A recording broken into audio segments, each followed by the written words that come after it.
انہی میں سے ایک آتا ہے کہ آپ صلی اللہ علیہ وسلم سے سوال کیا گیا کہ کون سا کلام افضل ہے؟ آپ نے فرمایا جو اللہ نے اپنے فرشتوں اور اپنے بندوں کے لیے چنا، اور وہ ہے سبحان اللہ و بحمدہ، سبحان اللہ و بحمدہ، یعنی جب انسان دعا کرنا چاہے تو اس سے پہلے کچھ مرتبہ جتنا اس کا دل چاہے اللہ تعالیٰ کی تسبیح اور حمد و ثنا بیان کرے، اور بار بار تکرار کے ساتھ کہتا رہے سبحان اللہ و بحمدہ، اس کے بعد درود شریف پڑھے جتنی دیر پڑھنا چاہے، اور پھر اس کے بعد اپنی حاجت اللہ سبحانہ وتعالیٰ کے سامنے رکھے تو انشاءاللہ اس کی پریشانی دور ہوگی۔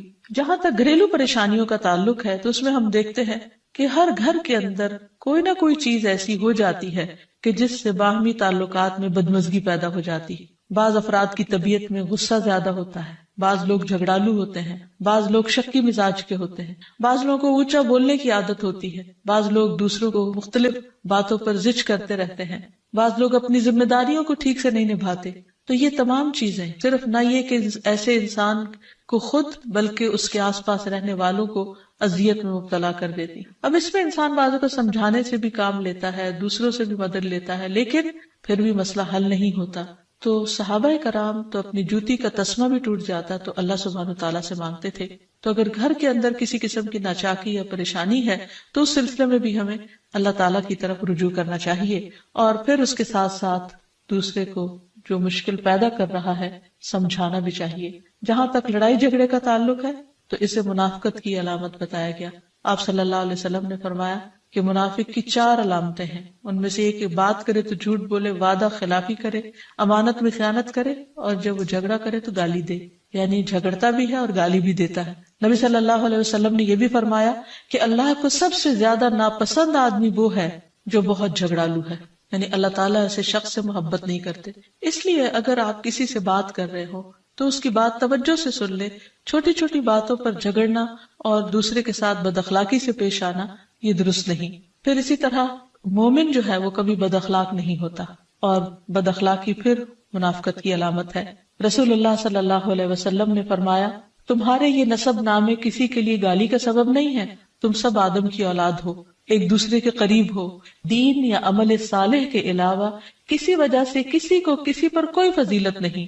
آدمی کے برا ہونے کے لیے یہی کافی ہے کہ وہ فحش گو ہو، بد کلام ہو، بخیل ہو اور بزدل ہو۔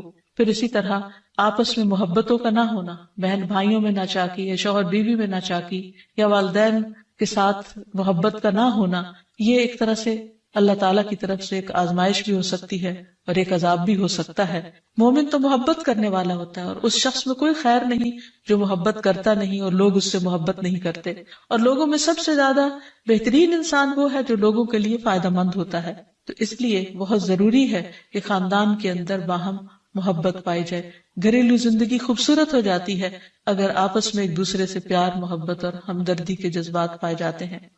پھر اسی طرح بعض اوقات گھریلو زندگی میں بدگمانیاں بہت تکلیف دیتی ہیں، یا گھر کے کچھ افراد سنی سنائی باتوں پر یقین کرتے ہوئے دوسروں کے خلاف بدگمانی پال لیتے ہیں، تو اس سے بھی پرہیز کرنے کی ضرورت ہے۔ اسی طرح گھریلو پریشانیوں میں گھر کا تنگ ہونا بھی ایک عذاب کی شکل ہے۔ اس لیے نبی صلی اللہ علیہ وسلم نے ہر وضو کرنے کے بعد جو دعا سکھائی اس میں خاص طور پر یہ دعا آتی ہے کہ اللہ میرے گھر میں وسعت پیدا کر دے، یعنی ایک تو دلوں میں وسعت ہو اور دوسرا یہ ہے کہ جگہ بھی کشادہ ہو۔ رسول اللہ صلی اللہ علیہ وسلم نے فرمایا 3 چیزیں بدبختی میں سے ہیں۔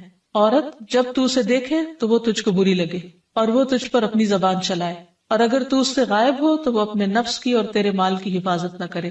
دوسرے مریل سواری کہ اگر تو اسے مارے اور چلائے تو تجھ کو تھکا دے، اور اگر اسے چھوڑ دے تو تجھے جلد تیرے ساتھیوں تک نہ پہنچائے، اور ایسا گھر جو تنگ اور کم سہولتوں والا ہو۔ تو اس لیے اگر انسان ایسی کسی تکلیف میں مبتلا ہے تو اس کا حل بھی یہی ہے کہ کوشش کے ساتھ ساتھ انسان دعا کرے۔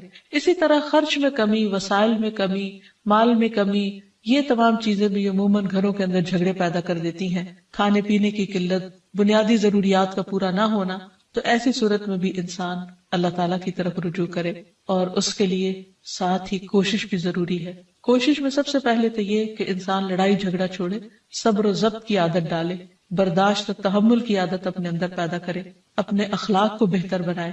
ایک حدیث کے مطابق اللہ سبحانہ و تعالیٰ جب کسی گھرانے پر خیر و برکت نازل فرمانا چاہتے ہیں تو اس گھر والوں کے اندر نرمی پیدا کر دیتے ہیں. اور ایک اور حدیث میں یہ بھی آتا ہے کہ جو نرمی سے محروم کر دیا گیا وہ ہر خیر و بلائی سے محروم کر دیا گیا.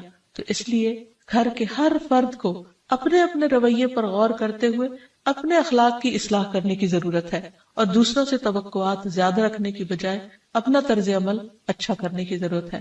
اور گھر والوں کے ساتھ بہترین ہونا نبی صلی اللہ علیہ وسلم کی سنت ہے. آپ نے فرمایا تم میں سے بہتر وہ ہے جو اپنے گھر والوں کے لیے بہتر ہو، اور میں تم سب کی نسبت اپنے گھر والوں کے حق میں اچھا ہوں. یعنی آپ نے اپنی مثال دی کہ میں سب سے اچھا سلوک اپنے گھر والوں سے کرتا ہوں، تو تمہیں بھی اگر اچھا بننا ہے تو ایسا ہی کرنا ہوگا. پھر اسی طرح گھر والوں کو زیادہ سے زیادہ فائدہ پہنچانا. حسن بصری سے مروی ہے کہ اللہ تعالیٰ کے نزدیک پسندیدہ بندے وہ ہیں جو اپنے اہل و عیال کو سب سے زیادہ نفع دینے والے ہیں. پھر اسی طرح پیار و محبت سے رہنا. اگر لڑائی جھگڑا ہو بھی جائے یا کوئی غلط فہمی پیدا بھی ہو جائے تو اس وقت خاموشی اختیار کر لینا، مناسب وقت کا انتظار کر کے اس غلط فہمی کو دور کرنا ضروری ہے. پھر اسی طرح اللہ سبحانہ وتعالیٰ نے گھریلو زندگی کو خوشگوار بنانے کے لیے جو بہترین ہدایت ہمیں قرآن مجید میں دی ہے وہ ہے عفو و درگزر سے کام لینا. اللہ تعالیٰ فرماتے ہیں اے لوگو جو ایمان لائے ہو، بے شک تمہاری بیویوں اور تمہارے بچوں میں سے بعض تمہارے دشمن ہیں، سو ان سے ہوشیار رہو، اور اگر تم معاف کرو اور درگزر کرو اور بخش دو تو بے شک اللہ بے حد بخشنے والا نہایت رحم فرمانے والا ہے. تمہارے مال اور تمہاری اولاد تو محض ایک آزمائش ہے، اور جو اللہ کے پاس ہے وہ بہت بڑا اجر ہے. واللہ عندہ اجر عظیم، اور جو اللہ ہے اسی کے پاس بہت بڑا اجر ہے. یعنی انسان کو بعض اوقات اپنی ہی بیوی یا بیوی کو اپنے ہی شوہر سے اور بعض اوقات اپنے ہی بچوں سے یا اپنے ہی والدین سے دشمنی کا اندیشہ ہو سکتا ہے، اور وہ ایک دوسرے کے لیے مصیبت اور بلا ہو سکتے ہیں. لیکن ایسی صورت میں بھی انسان کا گزارا نہیں ہو سکتا جب تک ایک دوسرے کو معاف نہ کرے. زندگی کی گاڑی نہیں چل سکتی جب تک انسان دوسروں کے قصور اور غلطیاں ان سے درگزر نہ کرے. کیونکہ ہر انسان کبھی غصے کی وجہ سے، کبھی جہالت کی وجہ سے، کبھی جلد بازی کی وجہ سے، کبھی لوگوں کے اکسانے پر اپنے پیاروں کے ساتھ زیادتیاں کر جاتا ہے. تو ایسی صورت میں انسان اگر چاہتا ہے کہ اس کی زندگی خوشگوار ہو تو اسے معاف کرتے رہنا چاہیے. نبی صلی اللہ علیہ وسلم کے اخلاق کے بارے میں جب پوچھا گیا تو حضرت عائشہ کہتی ہیں کہ آپ تان و تشنیع کرنے والے نہ تھے، یعنی تانے نہیں دیتے تھے، یعنی اگر کسی سے غلطی ہو جاتی تو اسے بار بار یاد نہیں کراتے تھے، فحش کام نہیں کرتے تھے، بازاروں میں چیخنے والے اور برائی کا بدلہ برائی سے دینے والے نہ تھے، بلکہ معاف کرنے والے اور درگزر کرنے والے تھے. اور حقیقت یہ ہے کہ جو جس کے جتنا قریب ہوتا ہے، جیسے گھر والے ہیں، اس کی غلطیاں اور اس کی کمزوریاں زیادہ سامنے آتی ہیں، اور پھر وہ ریپیٹڈلی سامنے آتی ہیں، بار بار سامنے آتی ہیں. تو ایسی صورت میں معاف کرنا بھی مشکل لگتا ہے، لیکن پھر بھی معاف کیے بغیر گزارا نہیں. پھر اسی طرح یہ ہے کہ انسان اگر ہمیشہ دوسروں کا حق ادا کرنے کی فکر کرے تو اس سے بھی بہت سے جھگڑے ختم ہو جاتے ہیں. شوہر اگر بیوی کو حق دینے والا ہو، بیوی خوشی سے شوہر کا حق دینے والی ہو، بہن بھائی ایک دوسرے کے اوپر قربانی کرنے والے ہوں، ایثار کرنے والے ہوں، تو ایسی صورت میں گھر کا ماحول بہت خوشگوار ہو سکتا ہے. عورت کے بارے میں فرمایا نبی صلی اللہ علیہ وسلم نے کہ عورت اس وقت تک ایمان کی حلاوت نہیں پا سکتی جب تک کہ وہ اپنے شوہر کا حق ادا نہیں کرتی. اسی طرح شوہر کے لیے نبی صلی اللہ علیہ وسلم کا یہ اسوہ حسنہ بہترین ہے کہ آپ صلی اللہ علیہ وسلم اپنے گھر ہوتے ہوئے اپنے گھر والوں کے کام کاج میں ہاتھ بٹایا کرتے تھے، ان کی خدمت کیا کرتے تھے. جب نماز کا وقت ہوتا تو فوراً نماز کے لیے تشریف لے جاتے.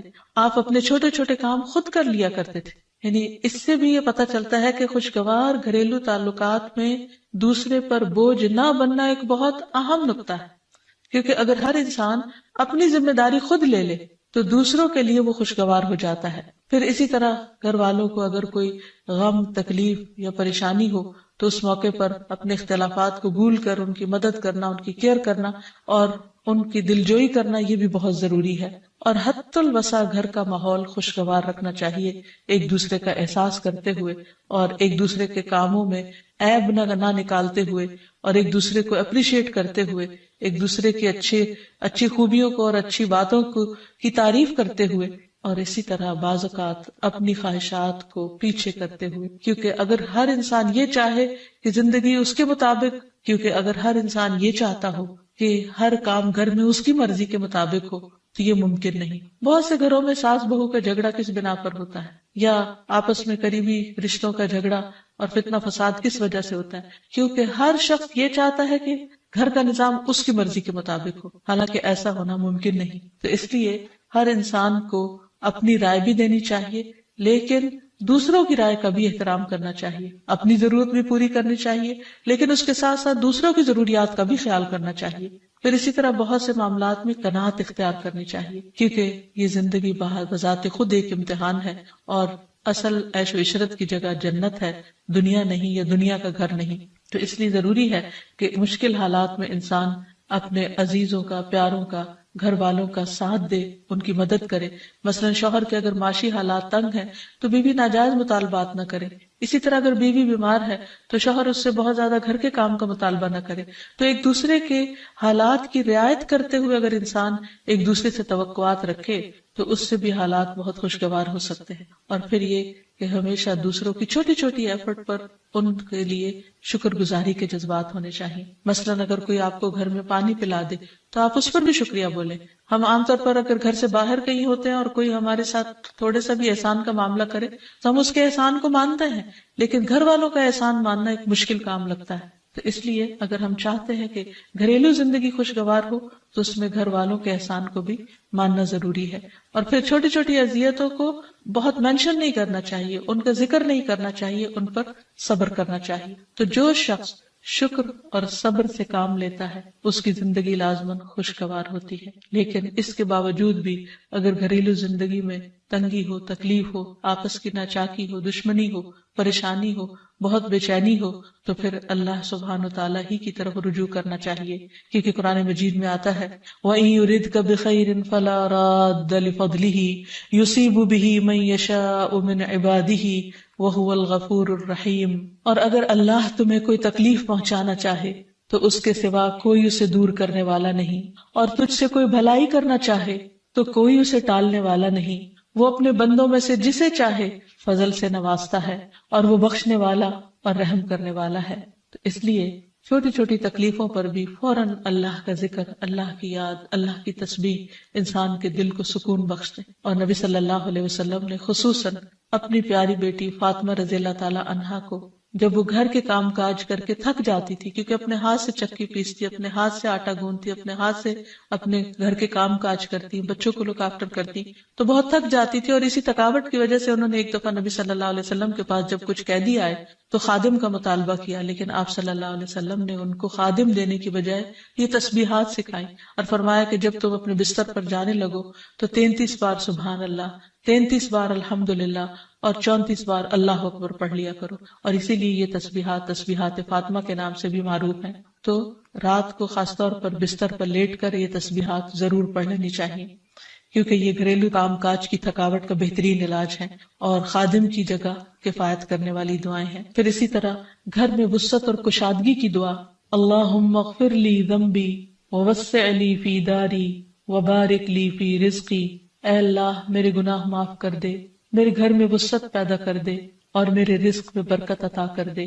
پھر اسی طرح چھوٹی چھوٹی پریشانیوں کے سلسلے میں، مثلا بچے کو چوٹ لگ گئی یا اچانک کسی وبائی مرض کا کوئی شکار ہو گیا، تو علاج معالجے کے ساتھ ساتھ دعا کرنا ضروری ہے۔ مثلا گھر والوں میں سے اچانک کسی کو کوئی ایسی بیماری آ گئی، کوئی سٹروک ہو گیا یا ہارٹ اٹیک ہو گیا، تو سارے گھر والے پینک ہو جاتے ہیں۔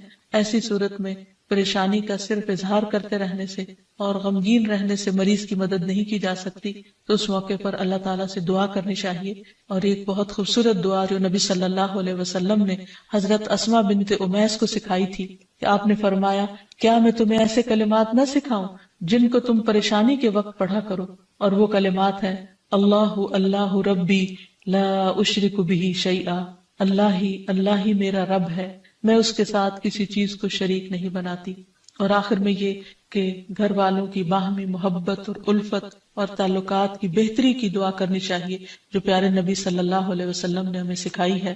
وہ دعا ہے اللہم الف بین قلوبنا واصلح ذات بیننا واہدنا سبل السلام ونجنا من الظلمات الى النور وجنبنا الفواحش ما ظہر منها وما بطن وبارک لنا فی اسماعنا وابصارنا وقلوبنا وازواجنا وذریاتنا وتب علینا انک انت التواب الرحیم واجعلنا شاکرین لنعمتک مثنین بہا قابلیہا واتمہا علینا، اے اللہ ہمارے دلوں میں الفت پیدا فرما دے اور ہمارے آپس کے معاملات کی اصلاح کر دے، ہمیں سلامتی کے راستوں کی رہنمائی فرما اور ہمیں اندھیروں سے نجات دے کر نور کی طرف لے آ، اور ہمیں تمام ظاہری اور چھپی بدکاریوں سے محفوظ رکھ، ہمارے کانوں اور ہماری آنکھوں اور ہمارے دلوں اور ہماری گھر والیوں اور ہمارے بچوں میں برکتیں عطا فرما، ہماری توبہ قبول فرما، بلا شبہ تو بہت زیادہ توبہ قبول کرنے والا اور رحمت کرنے والا ہے،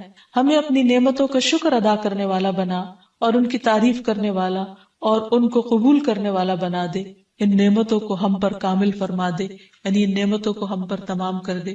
تو کس قدر جامع اور خوبصورت دعا ہے جو نبی صلی اللہ علیہ وسلم نے ہمیں سکھائی گھریلو زندگی کو خوشگوار بنانے کے لیے۔ ان دعاؤں کو پڑھتے رہنا چاہیے، یاد کر لینا چاہیے، قبولیت کے مواقع پر پڑھنا چاہیے، اگر زبانی یاد نہ بھی ہو تو دیکھ کر پڑھ لینا چاہیے، اور اگر ان کا ترجمہ نہ آتا ہو تو اردو میں پڑھنے میں بھی کوئی حرج نہیں، لیکن اللہ تعالیٰ سے مانگتے رہیے کیونکہ ساری مشکلات کا حل صرف۔ عن ابی موسیٰ عن النبی صلی اللہ علیہ وسلم قال مثل البیت الذی یذکر اللہ فیہ والبیت الذی لا یذکر اللہ فیہ مثل الحی والمیت، رواہ مسلم۔ سیدنا ابو موسیٰ رضی اللہ عنہ سے روایت ہے، نبی صلی اللہ علیہ وسلم نے فرمایا، جس گھر میں اللہ تعالیٰ کا ذکر کیا جاتا ہے اور جس گھر میں اللہ تعالیٰ کا ذکر نہیں کیا جاتا وہ زندہ اور مردہ کی مثل ہے۔ اللہ کے بندے، اللہ سے محبت کرنے والے ہر حال میں اللہ کو یاد کرتے رہتے ہیں، خواہ وہ اپنے گھر میں ہو یا گھر سے باہر۔ الذین یذکرون اللہ قیاما وقعودا وعلی جنوبہم، وہ جو اللہ کا ذکر کرتے ہیں کھڑے، بیٹھے اور لیٹے۔ ایسے لوگ دنیا کے کسی بھی حصے میں ہوں، کوئی بھی کام کر رہے ہوں، ان کے دلوں میں اللہ کی یاد سمائی ہوئی ہوتی ہے۔ ان کے دلوں میں اللہ کی یاد صرف مسجد کی حد تک یا کسی خاص جگہ سے ہی مخصوص نہیں ہوتی، بلکہ وہ اپنے گھروں میں بھی اللہ کو یاد کرتے ہیں۔ اس حدیث کے مطابق وہ گھر جن میں اللہ کا نام بلند ہوتا ہے، جس میں ذکر کیا جاتا ہے، وہ اس شخص کی طرح ہے جو زندہ ہو۔ اس کی مثال ایک زندہ انسان کی سی ہے۔ اس کے برعکس وہ گھر جس میں اللہ کا نام نہ لیا جاتا ہو، اللہ کا ذکر بلند نہ ہوتا ہو، اس گھر کی مثال ایک مردہ کی سی ہے۔ اور آپ سب جانتے ہیں کہ زندہ اور مردہ برابر نہیں ہوا کرتے۔ لا يستوي الاحیاء ولا الاموات، زندہ اور مردہ برابر نہیں، دونوں میں بہت بڑا فرق ہے۔ اسی طرح ان دو گھروں میں بھی بہت فرق ہے، جن میں سے ایک میں اللہ کی یاد بلند ہو، اللہ کا نام بلند ہو، اور دوسرے وہ جس میں اللہ تعالیٰ کو یاد کرنے والا کوئی نہ ہو۔ قرآن پاک میں اللہ سبحانہ وتعالیٰ کو یاد کرنے والوں کی صفت یہ بتائی گئی ہے کہ رجال لا تلہیہم تجارت ولا بیع عن ذکر اللہ، وہ ایسے لوگ ہیں جنہیں تجارت اور خرید و فروخت اللہ کی یاد سے غافل نہیں کرتی، یعنی عین دنیا کے اندر رہتے ہوئے بھی وہ اللہ کو یاد کرتے رہتے ہیں۔ وَإِقَامِ الصَّلَاةِ وَإِيتَاءِ الزَّكَاةِ، نماز قائم کرنے اور زکوٰۃ کی ادائیگی سے کوئی چیز انہیں منع نہیں کرتی، مانے نہیں ہوتی۔ اور وہ یہ کیوں کرتے ہیں؟ یعنی اللہ کو یاد کیوں کرتے رہتے ہیں اور اپنے فرائض کی ادائیگی میں سرگرم کیوں رہتے ہیں؟ یخافون یوما تتقلب فیہ القلوب والابصار، وہ اس دن سے ڈرتے ہیں جس دن دل اور نگاہیں الٹ پلٹ ہو جائیں گی، یعنی قیامت کا خوف ہے ان کے دل کے اندر، اور اس کے ساتھ ساتھ اللہ کے فضل کے امیدوار بھی ہیں۔ لیجزیہم اللہ احسن ما عملوا ویزیدہم من فضلہ، تاکہ اللہ ان کو بدلہ دے ان کے اچھے اعمال کا جو انہوں نے کیے، اور اپنے فضل سے زیادہ بھی نوازے۔ واللہ یرزق من یشاء بغیر حساب، اور اللہ اپنے رزق میں سے جسے چاہتا ہے بے حساب عطا کر دیتا ہے۔ تو بات یہ ہے کہ جو دل خوف اور امید کے درمیان ہوتے ہیں وہ دل اللہ کی یاد سے معمور ہوتے ہیں، اور جن لوگوں کے دل اللہ کی یاد سے معمور ہوتے ہیں ان کے گھر بھی اللہ کی یاد سے معمور ہوتے ہیں۔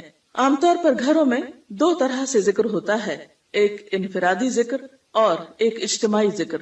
انفرادی ذکر میں نماز پڑھنا، قرآن کی تلاوت، اور اسی طرح چلتے پھرتے، اٹھتے بیٹھتے، گھر کے کام کاج کرتے، لیٹتے جاگتے، چلتے پھرتے اللہ کو یاد کرتے رہنا، خصوصاً وہ مسنون اذکار جو رسول اللہ صلی اللہ علیہ وسلم سے وارد ہیں۔ اور دوسری قسم اجتماعی ذکر کی ہے، کہ کسی ایک گھر میں مختلف لوگ جمع ہو کر یا اہل خانہ ہی جمع ہو کر اکٹھے بیٹھ کر اللہ کو یاد کریں. اور اس سے مراد کسی خاص قسم کا وظیفے کا ورد ہی نہیں بلکہ اللہ تعالیٰ کی یاد کے مختلف طریقے ہو سکتے ہیں. اللہ تعالیٰ کی معرفت حاصل کرنے، علم سیکھنے اور جاننے کے جو حلقات ہیں وہ بھی اللہ ہی کے ذکر اور اللہ ہی کی یاد کی طرف انسان کو راغب کرتے ہیں. قرآن پاک میں خاص طور پر ازواج مطہرات کو یہ حکم دیا گیا وَاذْكُرْنَ مَا يُتْلَى فِي بُيُوتِكُنَّ مِنْ آيَاتِ اللَّهِ وَالْحِكْمَةِ، اور ذکر کرتی رہو، یاد کرتی رہو جو تمہارے گھروں میں پڑھی جاتی ہیں اللہ کی آیات اور حکمت کی باتیں. یعنی ازواج مطہرات رسول اللہ صلی اللہ علیہ وسلم کے گھر میں قرآن پاک اور حکمت کی باتوں کا ذکر کریں، یعنی انہیں آپس میں بھی سیکھیں سکھائیں اور دوسروں کو سکھانے کا بھی انتظام فرمائیں. تو گویا ذکر کی مجالس سے مراد تسبیحات وغیرہ کرنا بھی ہو سکتا ہے اور علم کی مجالس بھی ہیں، اور خصوصاً ایسے علم کی مجالس جن کے ذریعے انسان کے ایمان میں اضافہ ہو، اللہ تعالیٰ سے تعلق مضبوط ہو. قرآن پاک میں اللہ تعالیٰ نے اہل ایمان کو خصوصی طور پر تنبیہ فرمائی، تلقین فرمائی، یا ایھا الذین آمنوا لا تلہکم اموالکم واولادکم عن ذکر اللہ، اے لوگو جو ایمان لائے ہو، تمہارے مال اور تمہاری اولادیں تمہیں اللہ کے ذکر سے غافل نہ کریں. ومن یفعل ذلک فاولئک ھم الخاسرون، اور جو ایسا کریں گے وہی لوگ دراصل خسارہ پانے والے ہیں، نقصان اٹھانے والے ہیں. یعنی گھر میں ہوتے ہوئے انسان دنیا کے کاموں میں مشغول ہو جاتا ہے یا بال بچوں کی محبت میں بعض اوقات اللہ تعالیٰ کی یاد سے غافل ہو جاتا ہے، تو ایسے میں فرمایا کہ لا تلہکم اموالکم و اولادکم عن ذکر اللہ، یہ دنیا کے مال اور یہ تمہارے بال بچے تمہیں اللہ کی یاد نہ بھلائیں. گویا گھر میں ہوتے ہوئے اللہ کو یاد کرتے رہو.